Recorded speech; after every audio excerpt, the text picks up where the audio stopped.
해가 떠야 사는 남자 한국미래에너지 김요한 대표입니다. 오늘 8월 24일이고요. 지금 뭐 가을 오기 전에 장마가 시작돼가지고 지난주 주말부터 해서 계속해서 비가 내리고 있는 그런 상황입니다. 그리고 뭐 알게 모르게 태풍도 하나 지나간 것 같고요. 그래서 비가 계속해서 내릴 것 같고 이번 주 그다음 다음 주까지 해가지고 계속 비가 온다고 합니다. 근데 천만다행인 게 작년 이맘때쯤을 생각을 해보면 비가 상당히 많이 왔었습니다. 그래가지고 작년 통계 이렇게 봐보면 비가 많이 온 관계로 태양광 관련해서 효율이 그렇게 좋지는 않았다라는 부분들은 다 인지를 하실 수 있을 것 같고요. 나름 태양광에 관심이 있으시고 태양광에 관해서 좀 어느 정도 알고 계시는 분들이 이 영상을 보실 텐데 그 정도 수준은 우리가 어느 정도는 좀 인지를 하고 넘어가면 좋을 것 같다는 생각도 들어가지고 이 말씀을 드리는 거고요. 요즘에 저 개인적으로 생각을 하고 있는 게 이제 포스트 코로나에 대해서 생각을 많이 하고 있습니다. 그래서 지금은 뭐 위드 코로나? 그래서 코로나와 함께 간다 뭐 이런 얘기도 있고 그러는데요. 요게 이제 코로나가 조금 지금 현재 핫 이슈에서 어느 정도 이제 순위가 좀 변경이 되고 그 다음부터 뭐 정상적인 어느 정도의 이제 시장 논리라든가 이런 것들이 진행이 된다라고 보면 저는 포스트 코로나 시대에는 가장 중요한 게 ESG 경영 뭐 이런 것들이 가장 크게 부각이 될 것 같고 기후 변화라든가 기후 재앙, 뭐 환경 뭐 이런 것들이 엄청나게 조금은 더 관심이 대두가 되지 않을까 하는 그런 생각을 하고 있는 사람 중에 한 사람입니다. 그래서 뭐 그런 것들 관련해 가지고도 계속해서 연구를 하고 있고요. 공부도 하고 있고 여러 가지 뭐 매체를 통해서 언론을 통해 가지고 배우고 있는 그런 상황인 거고 그렇게 진행을 해야만이 어느 정도는 또 태양광에 관한 저 나름대로의 계획을 또 수립을 할 수가 있고 또 그런 것들에 대해서 또 설명을 해드릴 수가 있을 것 같기에 그렇게 진행을 하고 있다라고 봐주시면 될 것 같고 태양광TV 관련해서 또 말씀을 드리도록 하겠습니다. 제가 말씀을 해드리는 태양광 이야기 58편째 이야기를 해보도록 하겠습니다. 장기 입찰 금액과 현물시장 가격이 떨어지는 이유에 대해서 한번 궁극적으로 한번 생각을 해보신 적이 있으신가요? 그래서 왜 가격이 이렇게 떨어진가에 대해서 또 물어보면 대부분 사람들이 지금은 수요와 공급 이 맞지 않아서 그럴 수밖에 없다라고 생각을 하시는 분들이 대부분이실 것 같습니다. 그것도 맞는 얘기이지요.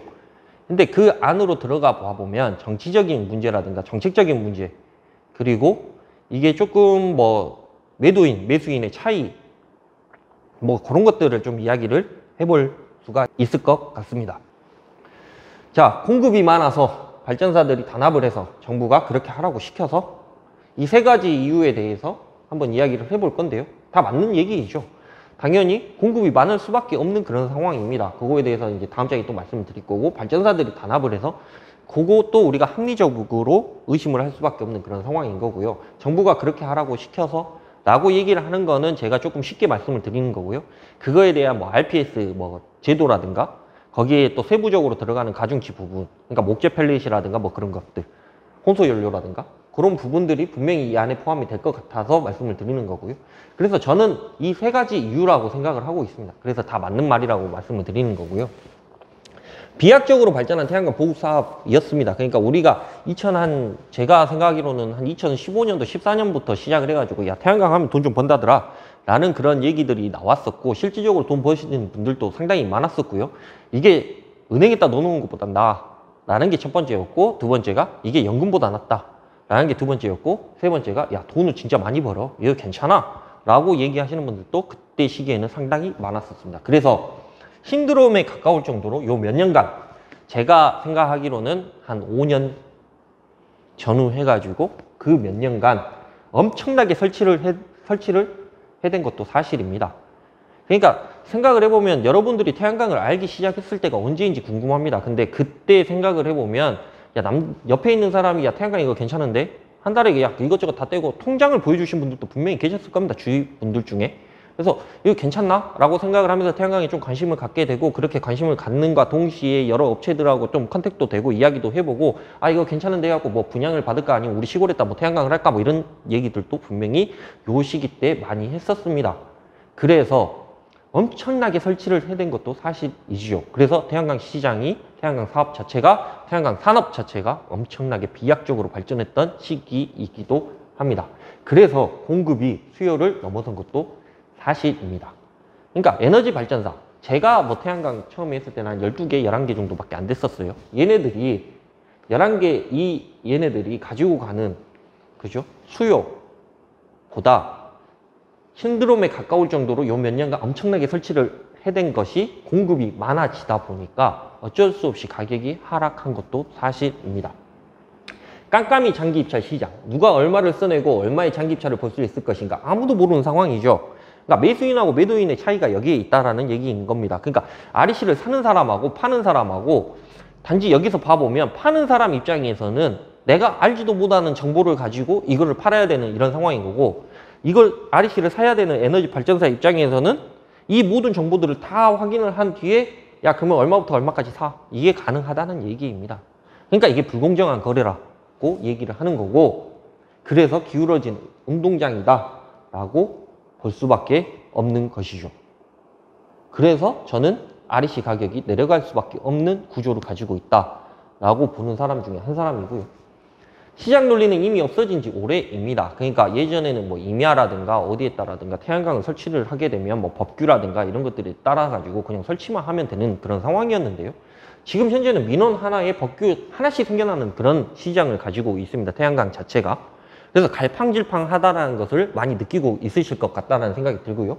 이리저리 이상한 정책들이 난무하고 있는 상황이기도 합니다. 저도 그렇게 느끼고 있는 상황인 거고요. 그래서 이런 정책들이 막 나오면서 막 이런 법규들이 하나씩 생겨나고 막 이런 것들을 봐보면 솔직히 생각을 하는 게 잘 알지도 못하면서 쟤네들은 저런다 라는 생각을 가질 수밖에 없는 그런 상황인 거고요. 그래서 조금 이게 조금 안타깝다라고 계속해서 피력해서 말씀을 드리는 그런 상황이다 라고 봐주시면 될 것 같고, 하지만 이제부터 반전이 시작이 되는 거죠. 이제 공급이 수요를 못 따라갑니다. 아리백 신규 시장이 개척이 됐죠. 그래서 지금은 미약합니다. 당연히 미약할 수밖에 없죠. 근데 이걸 가지고 야 아리백 시작했다라는데 지금 뭐 이거 뭐 우리한테 피부에 와닿는 것도 아닌데 왜 뭐 이러냐 저러냐라고 얘기를 하시는 분들도 간혹 계실 수도 있습니다. 근데 정책이라는 게 이제 막 시작을 해가지고 뭔가 빛을 발한다라는 것은 말도 안 되는 얘기인 거고요.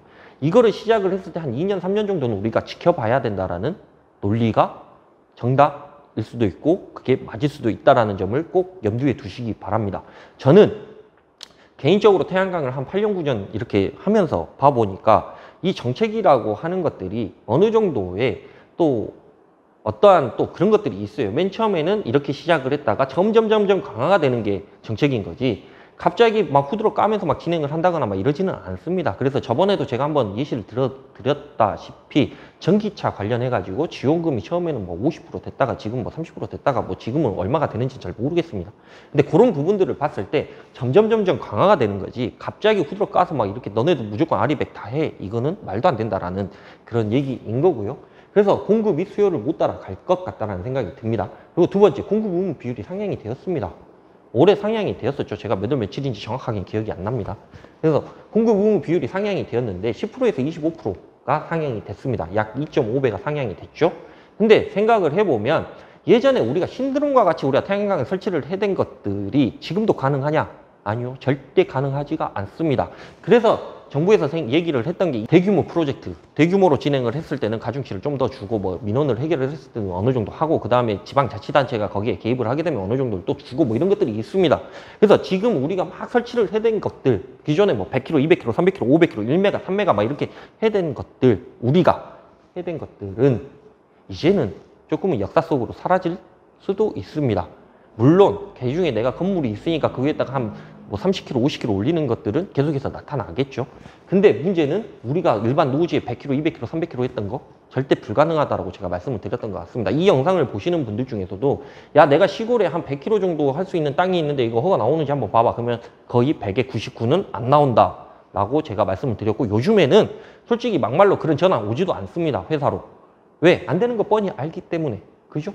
근데 문제는 공급 의무 비율이 10%에서 25%로 상향이 됐습니다. 그러면 단순하게 따지게 보면 앞으로 몇 년간, 앞으로 한 10년간 지금까지 해온 태양광의 2.5배 이상을 해야만이 이 정도 현행 유지가 되는데 과연 그렇게 할 수 있을까라고 생각을 했을 때 절대 그거는 저는 불가능하다라고 보는 사람 중에 한 사람입니다. 아무리 새만금의 무슨 몇 기가 막 이렇게 한다고 해도 우리가 신드롬이라고 불렸던 그 시절만큼 과연 태양광 신규 시장들이 그렇게 개척이 될 것인가에 생각을 해보면 절대 그렇지 않다라고 생각을 하고 있는 거고, 그래서 왜 사람들이 장기 입찰 관련해가지고 이 장기 입찰 시장으로 현무시장 거래한 사람들을 다 몰아넣고 있는 것인가에 대한 합리적인 의심을 할 수밖에 없다라고 말씀을 드리는 이유 중에 하나가 요것 때문에 그렇다라고 봐주시면 될 것 같고, 3. 정책들도 보편적이고 계획적으로 백모가 될 예정입니다.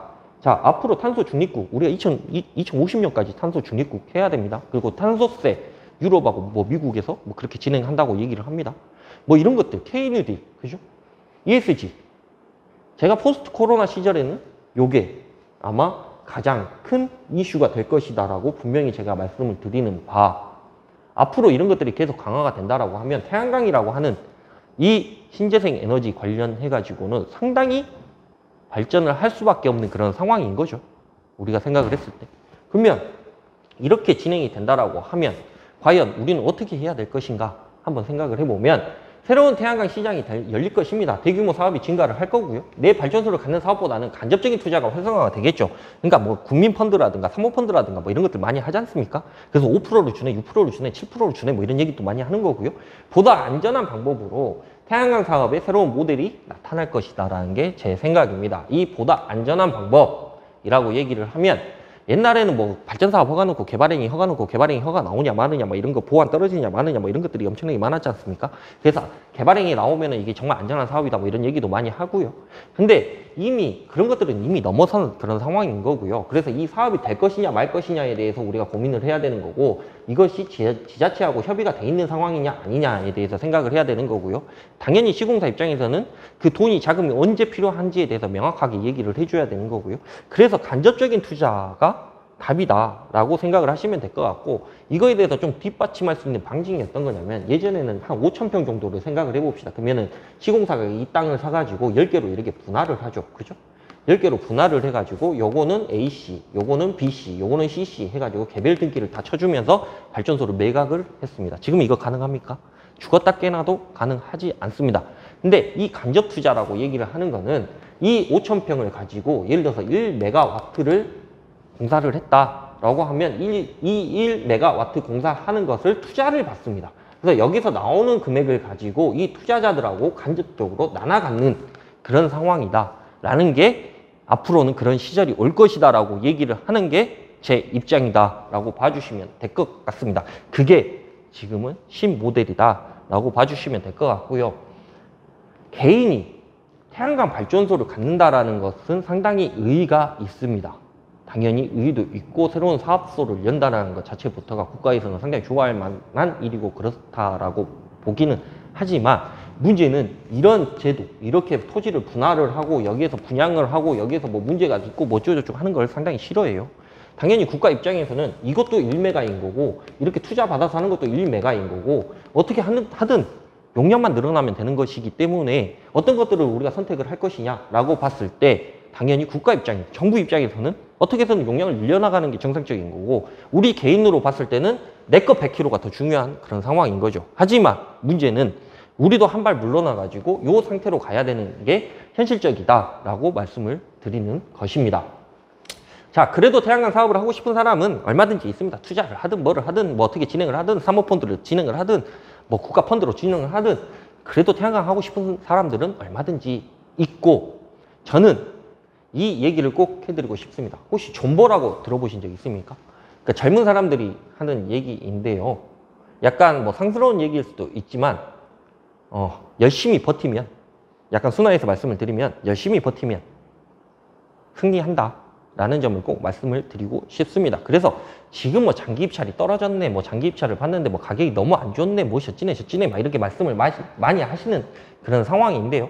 저는 그것보다도 어느 정도 내 수익성을 가지고 어떻게 생각을 할 것인가에 대해서 더 고민하고 더 진중하게 생각을 해보는 게 더 중요하다라고 생각을 하는 사람 중에 한 사람이고요. 그리고 간접 투자가 됐든 직접 투자가 됐든 내 발전소를 내가 갖든 뭐를 하든 간에 태양광에 대해서 좀 관심을 가지셨으면 좋을 것 같다는 생각은 듭니다. 그래서 그 태양광에 대해서 조금은 진중한 시선으로 바라보셨으면 좋을 것 같다는 생각도 들고요. 우리가 무슨 태양광을 한다고 해가지고 돈을 일확천금을 버는 건 아니지 않습니까? 근데 꼭 일확천금을 벌려고 생각을 하시는 분들이 있으세요. 그분들은 한 10메가 하시면 일확천금 벌 수가 있습니다. 근데 10메가 할 돈으로 다른 거 하는 게 더 빠르시죠, 돈 버는 거는. 그렇게 생각을 하신다고 하면 비트코인이나 주식에 투자하셔가지고 뭐 진행하시는 게 훨씬 더 빠를 수도 있습니다. 20년 동안 삼성전자 주식이 지금하고 같겠습니까? 근데 태양광을 하는 이유에 대해서 돈 때문에 한다라는 점보다는 내가 그래도 지금 이 시대에 살고 있는 내가 어느 정도 환경이라든가 기후변화에 대해서 대응을 하고 있다는 점에 대해서 어느 정도 좀 자부심을 가졌었으면 좋을 것 같다는 생각은 들고요. 그거에 대해서 내가 가질 수 있는 어느 정도의 퍼센테이지, 수익성에 대해서도 만족을 하면 되지 않을까 하는 게 제 생각이라고 보시면 될 것 같습니다. 여하튼 그렇게 봐주시면 될 것 같고, 오늘 24일인데 영상 3개 찍을 겁니다. 왜 다음 주도 바쁠 것 같고, 제가 9월 초까지는 상당히 바쁩니다. 원래 8월, 9월까지는 상당히 바빠요. 9월은 또 명절도 껴있지 않습니까? 그러다 보니까 영상 3개 찍을 건데요. 그거 관련해가지고 영상 계속해서 봐주셨으면 좋을 것 같고, 이 영상이 아마 다음 주, 그러니까 9월 초쯤에나 올라갈라나? 아마 그럴 것 같은데, 조금은 제 영상이 도움이 되셨으면 좋을 것 같고, 구독과 좋아요, 알림 설정 이런 것도 부탁합니다. 왜냐면 저희 영상에서 나오는 수익 모두를 기부를 하기 때문에 같이 기부를 하셨으면 좋을 것 같습니다. 꼭 구독과 좋아요, 알림 설정 부탁드립니다. 감사합니다.